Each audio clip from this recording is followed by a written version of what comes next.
Quirigua Stele. In the 8th century, Quirigua was a prominent Mayan city in ancient Mesoamerica, located in southeastern Guatemala at the crossroads of important trade routes.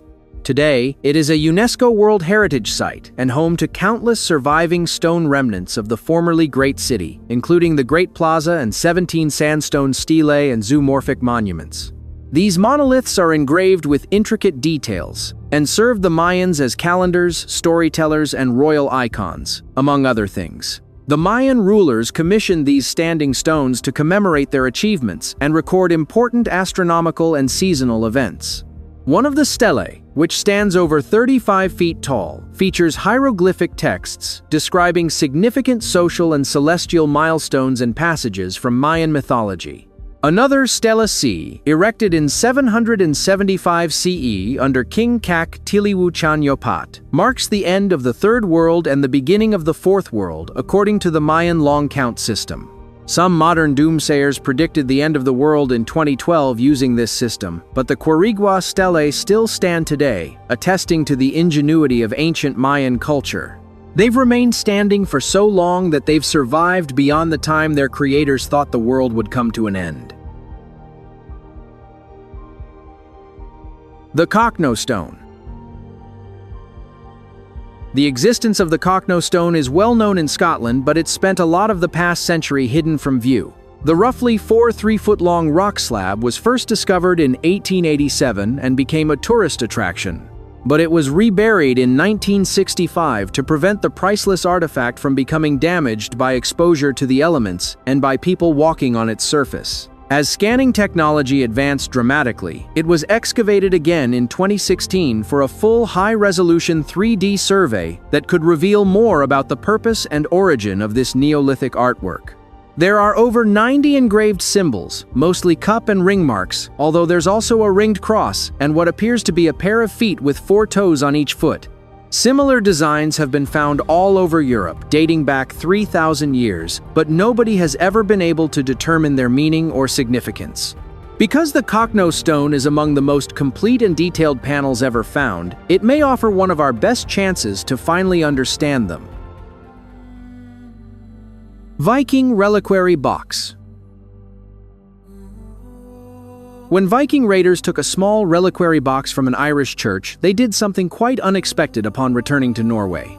They kept it intact instead of disassembling it to create jewelry, which is what they would have done with almost any other piece of valuable plunder. This box, about the size of 4 decks of cards stacked, contained the holy remains of a saint. The preservation of the box in its original form has provided invaluable insights into the cultural and religious practices of the Vikings. Discovered in Overhalla, north of Trondheim in 1906, the reliquary's gravesite excavation revealed it had been buried with a woman, suggesting its significance as one of the rarest Christian artifacts to have crossed the North Sea. This story highlights not just the physical risks of Viking voyages across the perilous seas, but also the spiritual dimensions of their journeys. The Vikings recognized the sea's dangers and the need for protective rituals, perhaps underscored by the inclusion of such a sacred item in a burial, indicating a blend of Norse and Christian beliefs during the era. The Nazca Band of Holes. There's already one world-famous archaeological feature on Peru's Nazca Plateau, and that's the famous Nazca Lines. Far fewer people are aware of the Band of Holes, which is a shame because they are no less fascinating. The first time they came to the world's attention was when they appeared in aerial photography of the Pisco Valley.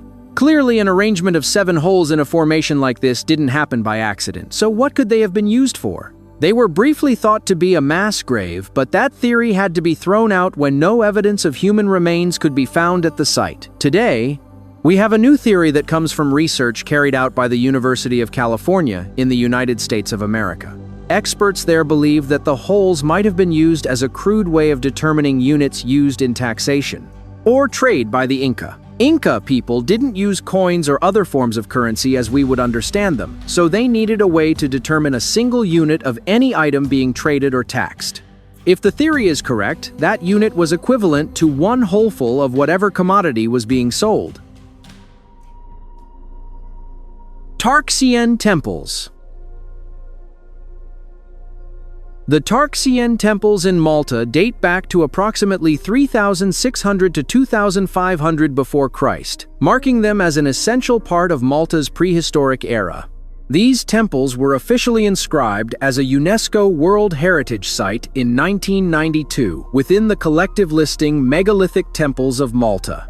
These structures showcase elaborate decorations, including intricate stonework, animal reliefs, and spiral designs, evidencing the advanced skill and artistic sensibility of their builders. The temples serve as a testament to the ritualistic activities of the era, with evidence suggesting they were sites for animal sacrifice and, possibly later, a Bronze Age cremation cemetery. The discovery of the Tarxian temples by local farmers in 1914, followed by systematic excavations led by Themistocles Zammit, has played a pivotal role in highlighting Malta's rich historical and cultural heritage. Zammit's work not only unearthed these ancient temples, but also paved the way for modern archaeological practices on the island. The artifacts found, including the iconic Fat Lady statue, have contributed significantly to our understanding of prehistoric Maltese culture and rituals. Recent protective measures, including the construction of tent-like shelters, underscore ongoing efforts to preserve this invaluable archaeological treasure for future generations. Loughcrew Tombs. Loughcrew, near Oldcastle in County Meath, Ireland, is a significant archaeological landscape containing a major complex of Neolithic passage tombs dating to the 4th millennium BC.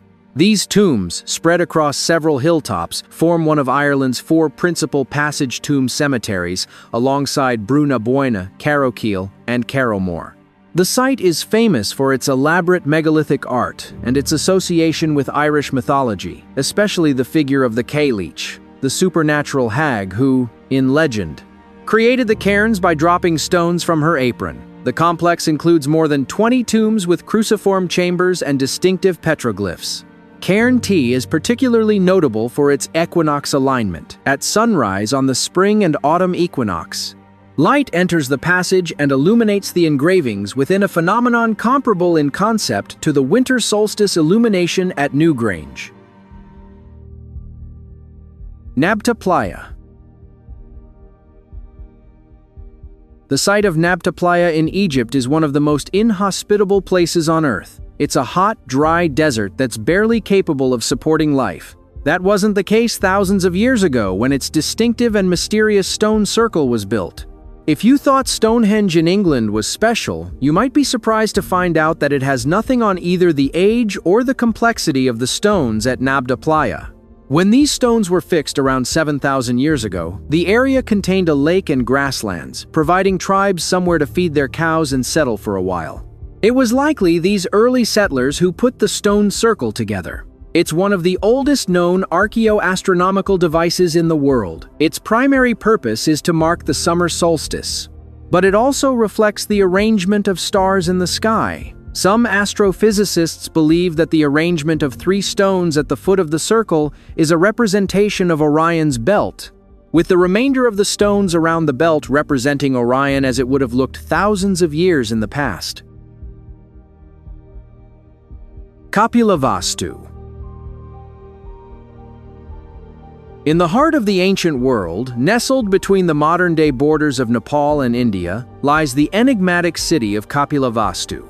This city isn't just any old ruin. It's believed to be the childhood home of one of history's most revered figures, Siddhartha Gautama. Imagine a place where a young prince lived, walked, and played before embarking on a journey that would lead him to become the founder of Buddhism.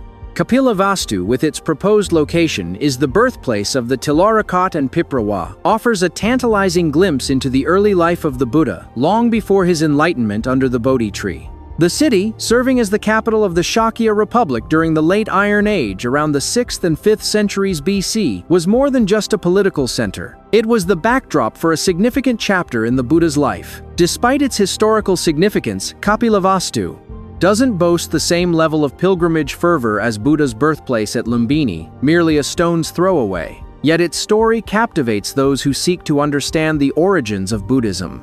Archaeological finds, including relics and stupas dating back to the Buddha's era, affirm Kapilavastu's role in the nascent stages of this world religion. The Makapansgat Pebble.